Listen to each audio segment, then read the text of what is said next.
যদি তুমি আমাকে একদম স্ট্রেট অ্যাওয়ে বলো যে what actually triggered you to একদম। Join hmm. Trinamool or rejoin, আমি ছেড়েছিলাম তৃণমূল প্রচন্ড অভিমান নিয়ে, এবং there was so much of bitterness against so many people যারা অকারণে তখন আমার মনে হয়েছে যে আমার পার্সোনাল লাইফে ঢুকছে, আমাকে বদনাম করছে, হ্যারাস করছে।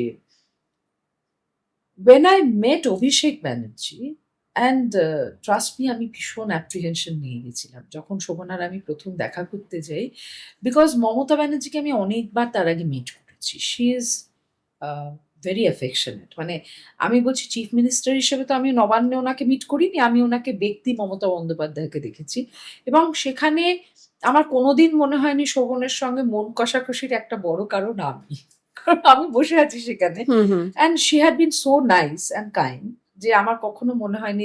কিন্তু নিশ্চয়ই দূরত্ব ছিল শোভনের সঙ্গে, নয়তো কেন শোভনে ফিরে আসতে ৮ বছর লেগে যাবে।